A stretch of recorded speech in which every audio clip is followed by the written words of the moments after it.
Shalom, back with part 4. All right. These shall make war with the Lamb. Okay. So whether you believed it or not, World War III Armageddon going to happen whether you like it or not, or whether you believe it or not. All right. So we just finished reading here, I believe, verse 5. Let me read it again. For my sword shall be bathed in heaven. Sword of the Lord is talking about the ICBM, the arrows of the Lord, that thermonuclear fire, that beast of destruction that's going to sweep across America and, of course, the corporate state of Israel. All right? Because they're going to be two desolations. Now, there'll be destruction, I'm sure, in Russia and other parts of Europe, like the Vatican and all that. But the corporate state of Israel and America will be totally desolated. Okay? And the difference between the two is that Israel will be built back up again. America is a memorial unto the Lord, a burning sacrificial altar. Okay? This will be a memorial. No one is going to live here. This will be uninhabitable. Okay? So anybody that's here, all right, you're not getting out and you don't have bunkers here. The only ones getting out of here are the elect, and that's it. They're the only ones going up into the chariots. The elect of Israelites, among you Negro, Latinos, Native Americans. Everybody else is going to burn here. They're going to be ashes. All right? So, for my sword shall be bathed in heaven. Again, the missiles go up into the atmosphere, right? They'll be guided by the angels. Behold, it shall come down upon Idumea, which is Edom, the so-called white man, upon the people of my curse to judgment. See that? Whom the Lord hath indignation forever, people, as you read in Malachi 1 and 4. Okay? That the Lord tells you, all right, who the wicked is. That it's Edom, the nation of Edom. That there are people or nation whom the Lord had indignation forever. Okay? And the sword of the Lord is filled with blood. It is made with the fat, with fatness, and with the blood of lambs and goats, and with the fat of kidneys of rams. For the Lord Yahweh have a sacrifice in Basra, which is called for America, Babylon the Great, and a great slaughter in the land of Idumea, Edom. Again, talking about America.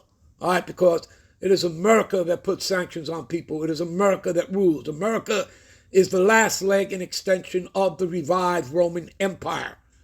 Okay, do you understand that? She is the eighth and final head of that Edomite beast system. Okay? And again, that's also proven in the scriptures.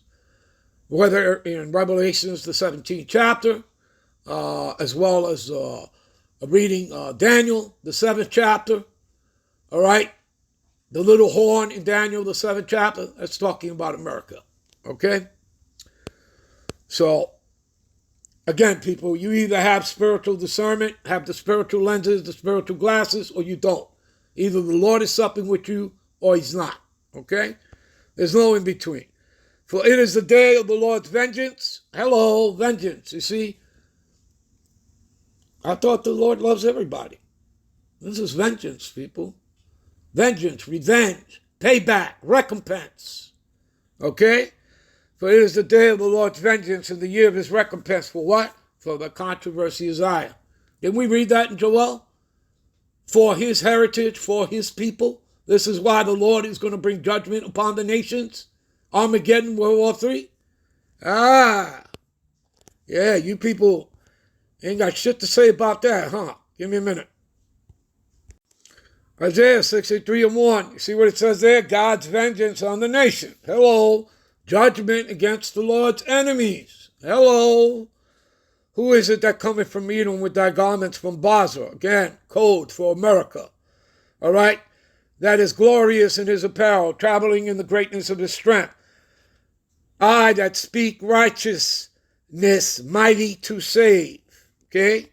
And you know who's going to be saved, the elect of Israelites. All right? Wherever art thou red in thy apparel, and thy garments like him that treadeth in the wine fat. So he's using this as an analogy, as a metaphor, an allegory of all the shedding of blood that he's going to be doing. And he's not going to come out of his chariot to do it with a sword, people. He's going to use his laser fire from the chariot. All right? And you see that in War of the Worlds with Tom Cruise. All right? Where the hell do you think they get it from? The Bible. I have trodden the winepress alone, and the people there was none with me, for I will tread them in my anger and trample them in my fury, and their blood shall be sprinkled upon my garments, and I will stain all my remnant. Again, people, metaphorically, okay? An allegory. He's simply telling you he's going to do a lot of killing, he's going to shed a lot of blood, but he's not coming out of his chariot to do it with a sword in his hand. He'll do that with the concentrated laser fire. For the day of vengeance is in my heart. Hello, vengeance again, huh? See, no hugs and kisses, no flowers and candy, right? And the year of my redeem has come. Who's he coming to redeem? His people. All right? Go to Luke 1:68. Okay? He shall redeem his people. Okay? You understand? All right, give me a minute. All right, you see this here, people? Angel Michael, right? There was a war in heaven. This is what's getting ready to happen for World War III. They're going to show up in the midst of it. Michael the archangel and his angels fought against the dragon, America, NATO, and the EU, the Edomite beast system. All right? And the dragon fought with his angels, his, F-16s, F-35s, Do you understand? His military, Air Corps, all right? They're going to fight against the angels. And prevail not. You see that? Prevail not. Neither was their place found any more in heaven, meaning the skies, people. And the great dragon was cast out, and the old serpent called the devil and Satan. See?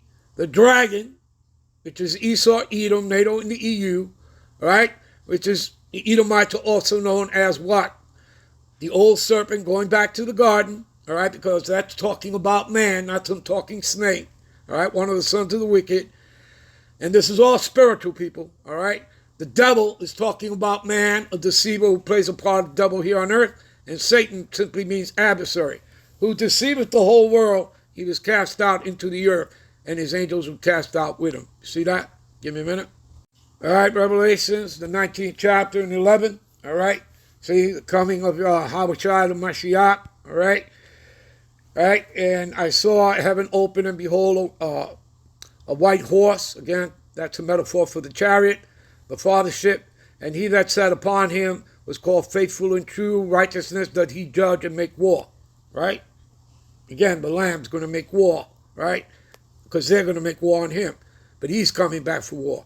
His eyes were as a flame of fire, and on his head were many crowns, and he had a name written that no man knew but he himself. And he was clothed in a vesture dipped in blood, and his name was called the Word of God, one of Yahushua's many titles. And the armies which were in heaven, which are the angels, followed him upon white horses, the chariots of the Lord, all right, what they call UFOs, UAPs, all right, fine, white and clean. And out of his mouth goeth the sharp sword, that he should smite the nations, and he shall rule them with a rod of iron, and he treadeth the winepress in the fierceness of the wrath of the Almighty. And on his vesture and on his thigh the name King of Kings, Lord of Lords. Hopefully you're all edified. I'm out to the next one. Shalom.